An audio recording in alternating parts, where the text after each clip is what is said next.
우리 하나님 말씀을 봉독하도록 하겠습니다. 에베소서 6장 4절에 있는 말씀입니다. 에베소서 6장 4절에 있는 말씀, 우리 한 절 말씀만 우리 합독하겠습니다. 또 아비들아, 너희 자녀를 노엽게 하지 말고 오직 주의 교훈과 훈계로 양육하라. 아멘. 네, 벌써 이제 날씨가 좀 더워진 느낌이 듭니다. 더우시면 에어컨을 켜셔도 좀 소음이 있더라도 좀 괜찮을 것 같고요. 견딜만 하시면 우리 그냥 또 예배를 드려도 될 것 같습니다. 너무 더워요? 괜찮아요? 네. 부모에게 있어서 우리 자녀는 너무나 소중한 존재들이죠. 다 우리는 자녀를 기르는 부모들은 우리 자녀들이 훌륭한 사람이 되어지고 선한 영향력을 가진 사람이 되기를 모든 부모들은 다 원할 것입니다. 그런데 이런 자녀들이 건강하고 성숙하고 또 선한 영향력을 가진 그런 자녀들이 되기를 원하는 부모들에게 있어서 전제할 것이 있습니다. 그것은 부모들이 양육자로서 먼저 기독교의 가치관을 가지고 있어야 한다는 것입니다. 왜냐하면 우리가 사는 세상은 참 많이 변했고 변하고 있습니다.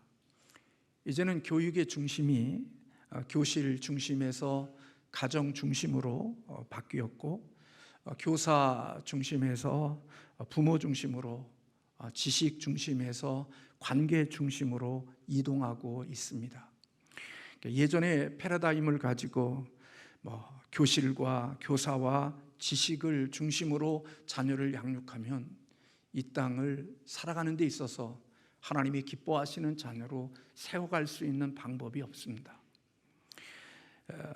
그렇기 때문에 사실은 아무리 좋은 교육이라 할지라도 가정이 배제되어진 교육은 기독교 교육이 될 수가 없고 하나님의 형상을 가진 자를 온전한 자로 세우기가 어렵습니다. 가정교육은 지식교육도 아니고 그리고 평가할 만한 평가 기준도 없지만은 한 사람의 인생에 있어서 신앙의 가치관과 그리고 그의 삶에 너무나도 중요한 것들을 가정에서 배우도록 하나님께서 그렇게 만들어 주셨기 때문에 그렇습니다. 우리가 사는 이 시대를 포스트 모더니즘 시대라고 그렇게 이야기를 합니다. 이 포스트 모더니즘 시대의 특징 중에 한 가지가 바로 절대적인 진리나 절대적인 가치를 인정하지 않는 시대입니다. 그렇기 때문에 이러한 절대적인 가치를 인정하지 않는 그것들은 결국은 권위를 인정하려고 하지 않고 권위를 권위답게 받아들이지 않는 그런 시대의 특징을 가지고 있습니다. 그래서 아이들은 말하는 사람이 어른이고 교사고 부모라 할지라도 요즘 아이들은 일방적으로 그 권위 있는 자들의 말을 듣지가 않습니다. 요즘 그 의사 전공의들을 보면서 MZ시대를 살아가는 자들의 모습이 어떤 특성을 가지고 있는지를 우리는 보게 되는 거죠. 교수들의 말이라고, 스승의 말이라고, 권위자의 말이라고 무조건 순종하고 듣는 시대가 아닌 것입니다. 그렇기 때문에 아이들은 누구의 이야기를 듣느냐, 권위자의 이야기를 듣는 게 아니라 자기가 좋아하는 사람들의 이야기를 듣습니다. 그래서 좋아하는 사람들의 말은 영향력이 있기 때문에 오늘 우리가 사는 이 시대는 지식의 교육이 아니라 이제는 관계 중심의 어떤 교육으로 이동되어졌다, 그렇게 볼 수가 있습니다. 예전에도 그렇지만 지금도 역시 좋아하는 선생님의 과목은 아이들이 좋아하는 경향이 있는 것은 우리의 관계가 얼마나 중요한지를 우리에게 보여주고 있다, 그렇게 볼 수가 있습니다. 보통 교회가 한 생명에게 영향을 미칠 수 있는 기간은 1년에 40시간 뿐이라고 그렇게 말합니다. 그러나 보통 한 부모가 한 생명에게 영향을 미칠 수 있는 시간은 1년에 3,000시간이나 부모에게, 자녀에게 영향을 끼칠 수 있는 시간이 주어진다고 말합니다. 론 헌터라는 목사님은 신명기 6장이라는 신육이라는 책에서 일주일의 시간은 약 한 168시간인데 그 중에 잠자는 시간이 49시간, 학교에서 보내는 시간이 35시간, 그리고 그 중에 교회에서 보내는 시간은 말씀을 배우고 그리고 성경 하나님의 설교 말씀을 듣는 시간은 결국 1시간밖에 되지 않는다고 그렇게 이야기합니다.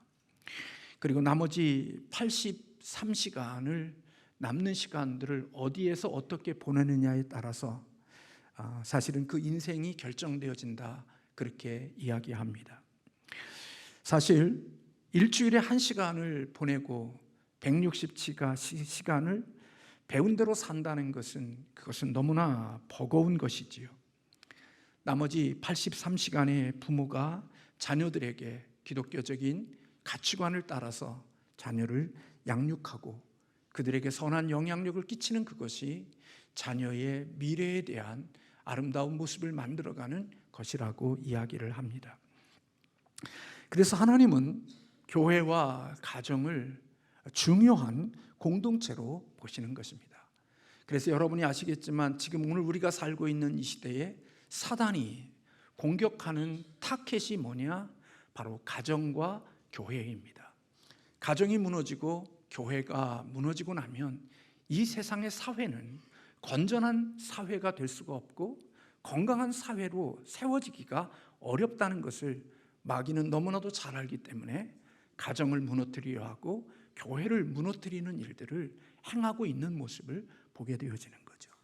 가정이 무너진 것만큼 우리 인생의 삶의 아픔을 가진 청소년들이 많아질 것이고 가정이 깨진 만큼 이 사회는 어두움으로 물들게 되어짐을 마귀는 너무나도 잘 알고 있기 때문에 과거에도 그렇고 지금도 그렇고 더욱더 이 가정을 무너뜨리고 교회를 무너뜨리는 일에 애를 쓰고 있는 것을 보게 됩니다.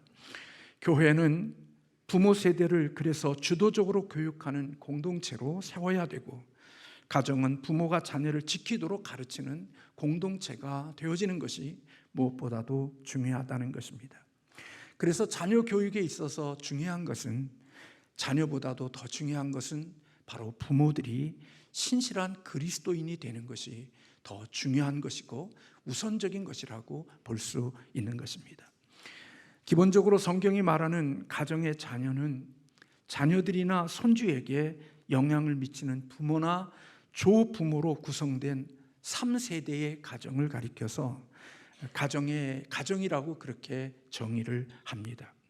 하나님께서는 부모 교육을 통해서 자녀가 영적으로 성장할 수 있도록 그렇게 하나님이 의도하셨다고 볼 수 있습니다. 출애굽기 18장 19절에 보면 내가 그 자식과 권속에게 명하여 여호와의 도를 지켜 의와 공도를 행하게 하려고 그를 택하였나니 이는 나 여호와가 아브라함에게 대하여 말한 일을 이루려 함이라 그렇게 말씀하고 있습니다.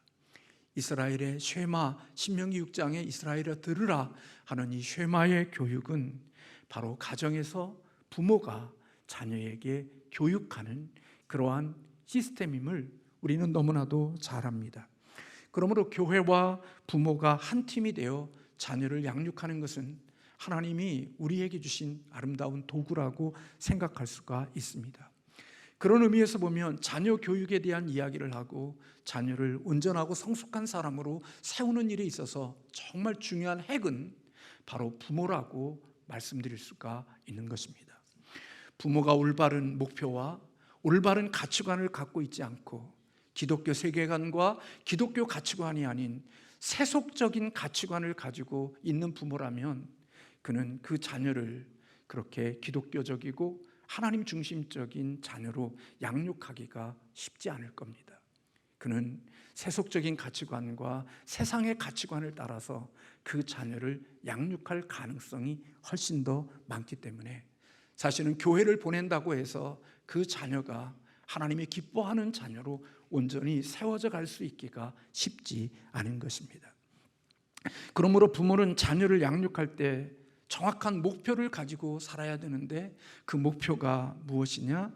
오늘 본문 에베소 6장 4절에서 우리에게 말씀해 주고 있다 그렇게 볼 수 있습니다. 그것은 바로 자녀를 노엽게 하지 말고 주의 교훈과 훈계로 양육하라. 이것이 하나님께서 자녀 교육에 대한 하나님의 목표로 부모에게 주신 말씀이라고 볼 수 있는 것입니다. 우리는 자녀를 성숙하게 만드는 것, 그것이 바로 오늘 부모들이 자녀 교육에 있어서 큰 그림으로 가지고 있어야 한다는 것입니다. 자녀를 양육한다는 것은 성숙해지도록 양육한다는 것이고, 성숙한 사람으로 양육하기 위해서는 주의 교훈과 훈계가 꼭 반드시 필요한 것이고, 성숙함에 이룰 수 있는 도구가 바로 하나님의 말씀임을 우리에게 가르쳐주고 있는 것입니다. 디모데후서 3장 16절과 17절에 모든 성경은 하나님의 감동으로 된 것으로 교훈과 책망과 바르게 함과 의로 교육하기에 유익하니 이는 하나님의 사람으로 온전하게 하며 모든 선한 일을 행할 능력을 갖추려 하려 함이라, 그렇게 바울은 말하고 있습니다. 다시 말하면 성경은 사람의 말이 아니라 이 세상을 창조하신 선하신 하나님이 성령의 감동으로 준 것으로 우리의 인생 속에 교훈하고 책망하고 바르게 하고 의로 교육하기에 유익한 하나님의 말씀이고, 이것으로 인하여 우리는 하나님의 사람들을 온전하게 하고 이 땅을 살면서 선한 일을 행할 수 있는 능력 있는 자로 세울 수 있도록 하나님이 이 말씀 속에 담아주셨음을 바울은 말씀하고 있습니다.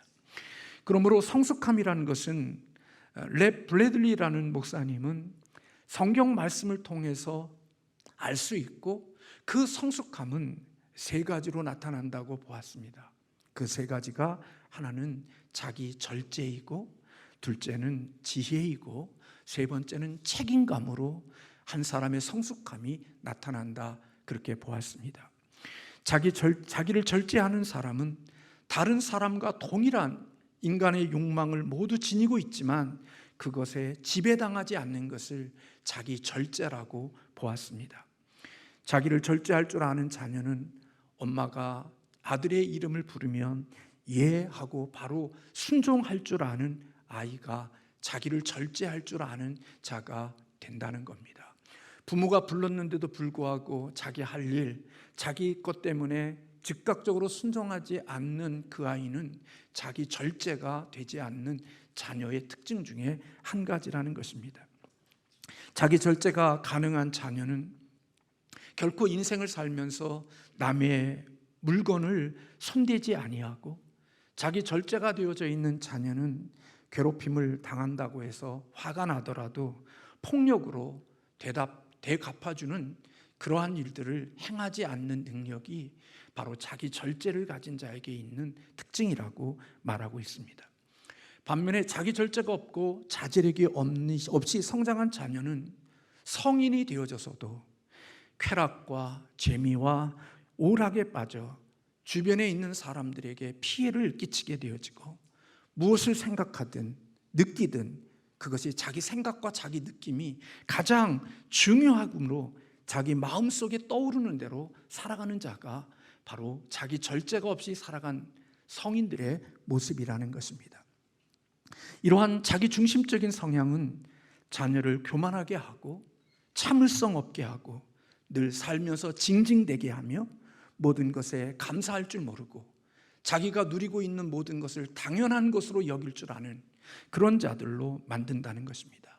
그래서 자기 절제가 없이 자라는 아이들은 타인에 대한 배려심이나 타인에 대한 이해력이나 이런 것들이 전혀가 없기 때문에 그는 나중에 커서 가정을 이루고 어른이 되어서 한 공동체를 세운다 할지라도 그는 건강한 가정과 공동체를 이루어가는 데 있어서 치명적인 단점을 가진 자가 되어진다는 것입니다. 그러므로 자기를 절제할 수 있는 훈련과 그리고 하나님의 말씀을 통하여서 자제력을 가지고 살아가는 것은 이 땅에서뿐만 아니라 어렸을 때뿐만 아니라 바로 어른이 되어서도 그의 인생 속에 아름다운 성품을 닮을 수 있는 자가 된다는 것입니다. 두 번째로 하나님께서 성숙함이라고 보시는 것은 지혜가 있는 것으로 그렇게 이야기를 하고 있는데요, 지혜가 있다는 것은 똑똑한 것과 다른 것입니다. 지적인 것은 어떤 면에서 선천적일 수 있습니다. 그리고 어떤 사람들은 환경이 좋아서 공부를 많이 하고, 또 환경이 좋아서 부모를 잘 만나서 다른 사람보다 더 많은 교육열에 노출되어져 있고 교육받을 수 있는 환경이 있기 때문에 공부를 잘하는 사람이 될 수가 있습니다. 그러나 똑똑하다고 해서 모든 사람들이 다 인생을 지혜롭게 사는 것은 아니라는 것입니다. 똑똑한데 그들이 선택하는 것을 보면 바보 같은 선택을 하는 사람들도 이 땅에 있는 것을 우리는 봅니다. 우리 대한민국을 보면서 우리 저 자신이나 이 땅에 있는 지도자들을 보면서 그들의 이 땅의 지도자들의 모습을 보십시오. 그들이 어느 대학교를 나왔고 어떤 학력을 가지고 있는지 다 좋은 학교와 좋은 대학교를 나오신 분들입니다. 그런데 그분들 가운데 속에 그렇게 대단한 학교를 나오고 모든 사람들이 부러워하는 학교를 졸업했음에도 불구하고 그들이 선택하는 것을 보면 때로는 바보 같고 어리석은 선택을 하는 모습들을 볼 수가 있는 것입니다. 공부는 잘했는지 모르지만, 똑똑할는지는 모르지만 삶의 선택은 참으로 어리석은 선택을 하는 사람들도 있는 것을 봅니다.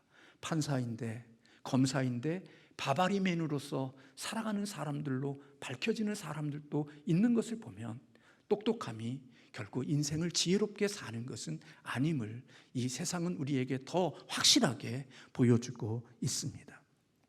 지혜로운 사람은 늘 인생을 살아가면서 결과를 생각하고 살아가기 때문에 허황스럽거나 사치스럽게 인생을 살지 않고, 오늘 어리석은 사람은 오늘 배고프면 내년에 농사할 씨앗도 종자도 먹지만, 지혜로운 사람은 힘들고 어려워도 그 시간을 견뎌내면서 내년에 봄이 되어졌을 때 씨앗을 뿌리고 농사할 수 있는 그러한 지혜를 가지고 살아가는 사람들이기 때문에 똑똑한 사람보다 지혜로운 사람이 인생을 더 아름답고 멋지게 살아갈 수 있는 가능성이 있다는 것입니다. 또 하나는 성숙한 사람은 책임감 있는 사람이 되는 것인데, 자기 행동에 뒤따르는 책임을 받아들이는 사람, 그것이 바로 성숙한 사람이라고 말하고 있습니다. 자신의 실패에 대해서 다른 사람에게 변명하거나 남을 탓하지 않고 자신의 실수로 인해 결과를 남이 책임져 주기를 바라지도 않는 그런 자기 책임을 질 줄 아는 사람이 성숙한 사람이라고 말했습니다. 자기 책임은 자기가 지고 있는 인생에 있어서 지불해야 할 모든 것을 스스로 갚는 삶, 그것이 책임을 진 사람들의 모습이라고 말하고 있고, 그래서 책임감이 있는 사람은 믿을 만하고, 그리고 무엇을 맡겨도 그는 주어진 일에 성실함으로 그 일을 이루어며, 우리가 속된 말로 부도내거나 펑크내거나 그것을 깨트리는 일들이 책임감 있는 사람에게는 적게 되어진다는 것입니다. 그러므로 책임감 없는 사람은 늘 재미를 자신이 원하는, 마음이 원하는 대로 해야 될 의무보다 더 중요하게 여기기 때문에 마땅히 행해야 될 보다도 충동적인 삶을 살아가는 자가 되어진다는 것입니다. 그래서 이런 아이들이 어른이 되어지면 직장 생활을 해도 업무 능력이 낮을 수밖에 없고, 항상 책임을 지지 않기에 한 공동체 속에서 결국은 인정받기가 쉽지 않은 자가 된다는 것입니다.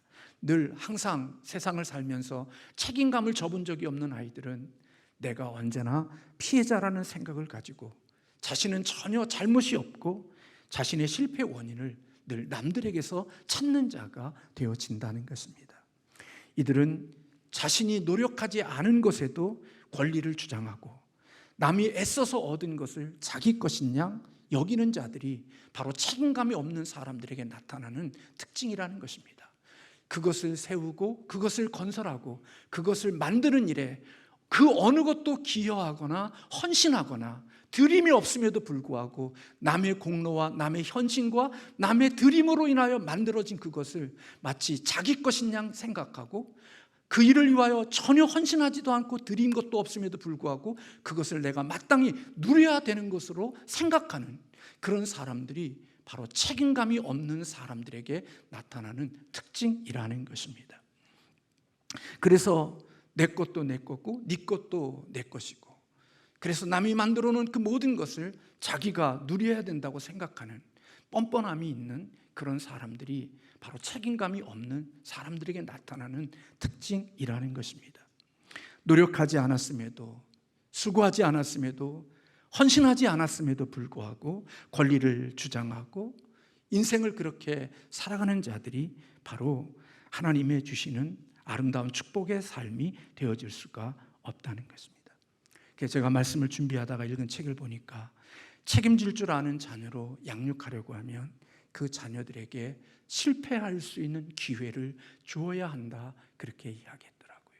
다시 말하면 헬리콥터에 조종받는 자녀들로 평생 사는 게 아니라 스스로 자기 하나님의 주신 자유를 가지고 자기 스스로 선택하고, 그리고 그 선택에 대해서 책임을 질 줄 아는 그런 실패할 수 있는 기회를 자녀들에게 주어서 실패한 것에 대하여 스스로 책임을 질 줄 아는 이런 과정을 통하여서 오늘 그 자녀들이 인생을 살아가는 자들로 세워가는 것이 중요하다는 글을 읽었습니다. 그래서 책임은 배우는 것이 아니라 몸에 익혀야 하는 것이라고 말하는 것입니다. 머리로 배우는 것이 책임감이 있는 게 아니라 자신의 몸으로 익히고 자신의 몸으로 그것을 경험하는 것이 바로 책임감을 갖게 하는 것이라고 볼 수가 있는 것입니다.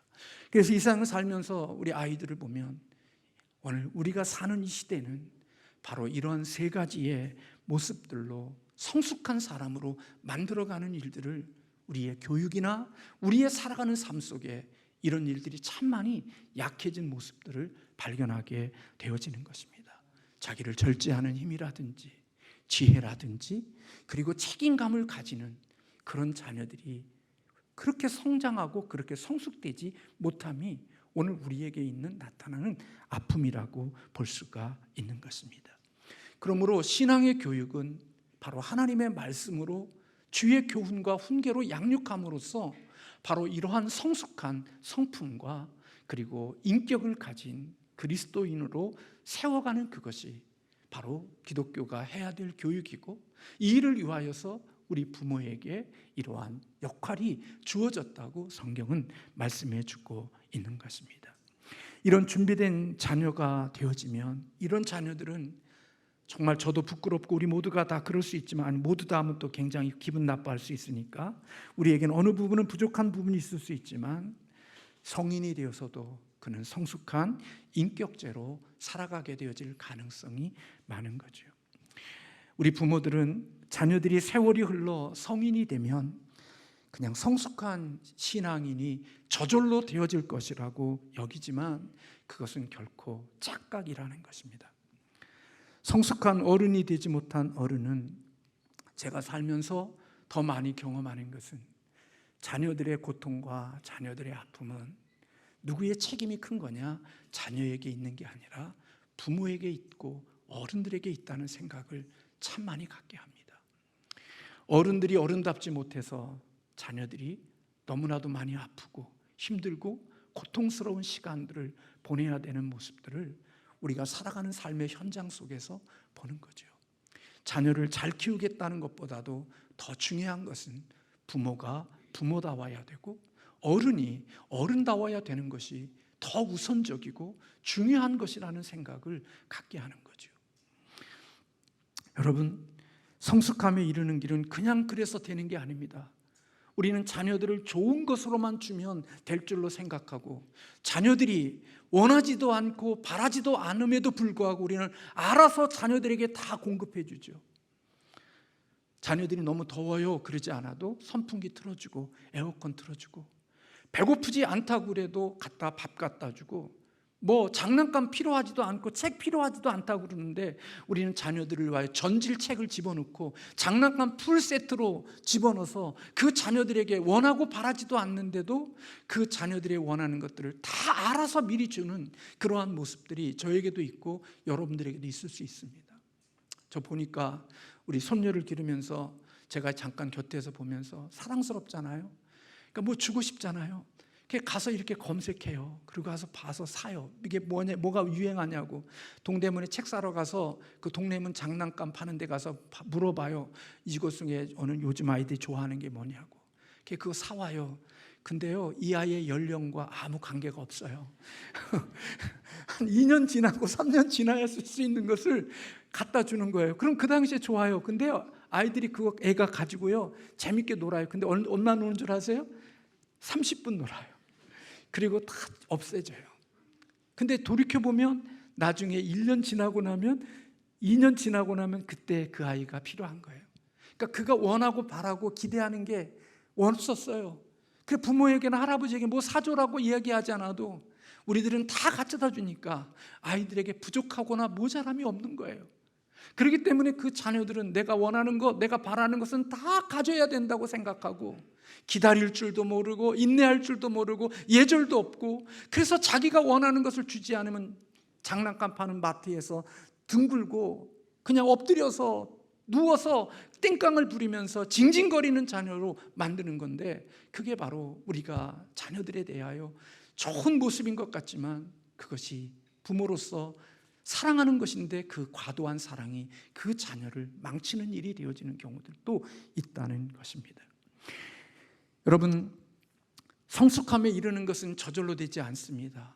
저나 여러분이나 영원히 성숙함이 되어지는 것은 하나님의 방법입니다. 고난을 지나게 하는 것이고 시련을 지나게 하는 겁니다. 그래서 여러분, 자녀들 데리고 유럽이나 좋은 여행지 다녀와 보십시오. 그 아이들은 늘 세상을 환상적이고 좋은 것들만을 꿈꾸고 인생을 살지만, 가난하고 어렵고 힘든 그런 척박한 땅에 선교 여행을 다녀오면 아이들이 변하게 되어집니다.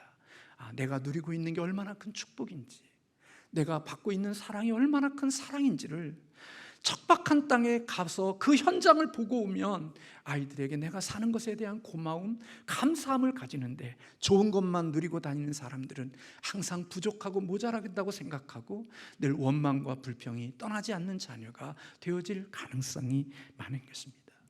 그래서 성숙함에 이르는 것은 저절로 되는 것이 아니라 고난과 십자가의 길을 걸어가게 하는 겁니다. 그래서 줄 수 있는 능력이 없는 게 아니라 기다리는 것이고, 그가 스스로 쓸 때까지 절제할 수 있고 인내할 수 있고 기다릴 수 있도록 기다려주는 아버지, 기다려주는 부모로서의 아픔이 있는 겁니다. 하나님은 그래서 상자를 찾아가시지 않았습니다. 끌고 오지 않았습니다. 하나님은 기다려주셨습니다. 그 기다리는 시간이 아버지에게는 너무나도 많은 아픔이죠. 왜? 사람 풀면 잡아올 수 있는데 그 일 안 합니다. 왜? 잡아봤자 또 나갈 거니까 스스로 기어 들어오도록 때까지 기다리는 것이 아버지의 사랑인 것입니다. 왜? 그 시간을 지나서 한 단계 성숙한 자가 되어지고 인간다움이 만들어지기 때문인 것이지요. 여러분, 우리가 세상을 살면서 그런 말이 있습니다. 계란은 밖에서 깨면 후라이가 되지만 안에서 깨고 나오면 병아리가 된다는 말이 있습니다. 우리가 사람들을 생각하면서 좀 돕기 위하여 밖에서 깨트려 버리면 훨씬 더 좋을 것 같은데, 기껏 해봤자 그것은 후라이밖에 되지 않지만 그 안에서 자신의 그것을 깨트리고 나온 그 병아리는 많은 일들을 행할 수 있는 자가 된다는 것입니다. 히브리서 5장 8절에 그가 아들이면서도 고난을 받으신 고난으로 순종함을 배웠다 그랬습니다. 예수님도요, 고난을 순종으로 배우셨대요. 여러분, 고난을 순종으로 배우는 것이 우리의 신앙과 우리의 인격과 우리의 성품을 더 아름답게 만들어가는 비결이 되어짐을 우리에게 가르쳐주고 있는 것입니다. 여러분, 우리의 영적인 근력을 만드는 것은 늘 과부하를 감당할 수 있는 사람이 되어야 되는 겁니다. 저도 요즘에 몸이 너무나도 안 좋으니까 새벽 예배를 마치고 둘레길을 가서 한 1시간 정도 돌고 옵니다. 처음에는 둘레길을 올라가는 길이 참 힘들더라고요. 근데 이제 한 달 정도 제가 제 몸을 위해서 새벽 예배 마치고 둘레길을 이렇게 돌고 오는데요, 지금은 좀 계단도요 좀 올라갈 수 있고요, 헉헉거렸던 것도 이제는 해서 이제 마당 바위도 어제 토요일에 제가 손자 마당바에 있는 쪽까지를 걸어갔다 왔습니다. 예전에는 참 힘들었는데 지금은 좀 편하게 넘어갈 수 있는데요, 사람은 과부하를 견디고 과부하를 넘어야 또 한 단계의 근육이 만들어지고 성숙함이 만들어지는 것입니다. 신앙생활하는 사람들을 보십시오. 한 번도 임계점을 넘는 거나 과부하를 통과한 신앙이 아닌 사람은 예수 믿는 시간이 오래되어졌어도 항상 그 근육과 그 수준으로 예수를 믿지 한 단계 높은 업그레이드된 신앙을 가지고 주를 섬기지 못하는 것을 보게 되어지는 것입니다. 그래서 자녀들을 우리는 좀 더 멋진 자녀로 만들다고 하면서 그 아이들에게 힘든 임계점이나 과부하를 넘을 수 있는 그런 시간들을 그들에게 주지 않고, 부모가 내가 어렵게 살았으니까 자녀들을 위해서는 너는 고생하지 마라. 보니까 시집살이 많이 한 며느리들은요, 자기 며느리들은 시집살이 시키지 않는다고 자기가 다 하더라고요. 근데요, 그게 좋은 것 같고 며느리를 생각해 주는 것 같지만요, 그 곰곰이 이렇게 보면요, 그 며느리가 마땅히 며느리로서 해야 될 일이라든지 주어진 역할들을 하지 못하는 너무나도 힘없고 약한 며느리가 되어져 있는 모습들을 볼 때가 있다고요. 어떤 시어머니는요, 자녀들을 어떻게 보면 사랑하지만 그거에 대한 해야 될 일, 원칙들, 기준들, 그것들을 가르쳐주면서 마땅히 해야 될 일들을 함으로써 그가 가정에, 시어머니가 사라지고 없어진 다음에도 그 가정의 아름다움을 경영할 수 있는 자로 세워가는 일들을 행하는 지혜로운 시어머니들도 있는 것을 제가 살면서 본다고요. 잘해주는 거, 편해주는 것이, 그것이 그를 유익하게 할 것 같지만 그게 망하는 것이 되어져 버리고 마는 거죠. 그렇다고 시어머니도 다라는 얘기가 아닙니다. 지혜롭게 잘 고난을 순종으로 배울 수 있도록 해주는 것이, 그것이 사람답게 살아갈 수 있는 비결이 되어진다는 것입니다. 쉬운 길을 선택한 여행자는 결코 목적지에 도착하기가 어렵습니다. 실제로 인생에 있어서 쉬운 길을 따라가면 성숙함에 이르지 못하고 결국 반대의 자리에 머무르게 되어질 가능성이 많습니다. 좋은 운동선수는 적수를 만나거나 혹독한 연습을 대상을 하게 되어질 때 늘 그것을 뚫고 나가서 더 좋은, 강해진, 유능한 선수가 되어지는 것을 보게 되는 거죠. 저는 오늘 우리 주일학교 학생들이 많지 않지만, 저는 우리 자녀들이 하나님이 원하시는 성숙한 자기 절제와 지혜와 책임감이 있는 하나님의 사람으로 온전하고 선한 일을 행할 수 있는 하나님의 준비된 사람으로 양육되어지기를 주님의 이름으로 축원합니다.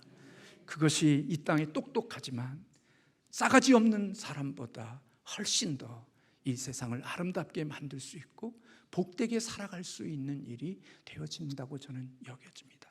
똑똑한데 싸가지 없는 놈들, 저를 포함하여 많습니다.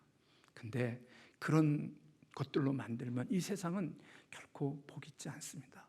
자기를 절제할 줄 알고, 그리고 지혜롭게 인생을 살아갈 줄 알고, 책임감을 가지고 남들에게 핑계대고 남이 만들어 놓은 거 거저 누리려고 하지 않고 수고한 것만큼 먹겠다고 생각하고 살아가는 사람이 되어질 때, 그들로 살아가는 이 세상은 더 아름다운 세상이 되어질 수 있는 것입니다. 여러분, 저 아이들이 이제 20년이 지나고 나면 오늘 우리 중고등부, 우리 주일학교를 거친 우리 청년들이 이제 우리 교회에 11조도 드립니다. 그들이 직장 다니면서 이제 그들이 11조도 드리고 교회를 세워가는 일에 한 역할을 감당하는 자들이 되어진 것을 봅니다. 많지 않지만, 지나간 사람들이 많은데도 우리 교회 안에서 주님 앞에서 이렇게 잘 믿음 안에서 성장한 자들은 지금도 주님 안에서 교회의 일꾼이 되어지고 하나님 나라를 위하여 헌신하고 살아가는 하나님의 귀한 자들이 되어진 것을 봅니다. 저는 오늘 이곳에 있는 우리 주일학교 학생들이 많지 않지만 우리가 기도한 대로 하나님 우리 주일학생들 많아지게 하셔서 예배할 수 있게 해주시고, 그들이 하나님의 사람으로 잘 자라서 오늘 이 주님의 나라에, 주님의 몸된 교회에 기둥 같은 성실하고 온전하고 아름다운 성숙한 그리스도인이 되어 하나님 나라를 위하여 귀하게 쓰임받는 축복의 통로가 되는 복된 자녀들이 되기를 주님의 이름으로 축복합니다.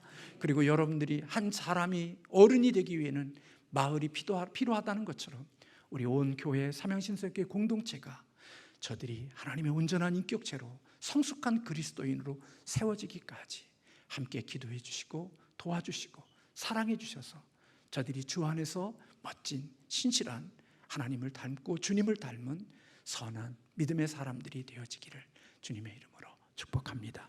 기도하겠습니다.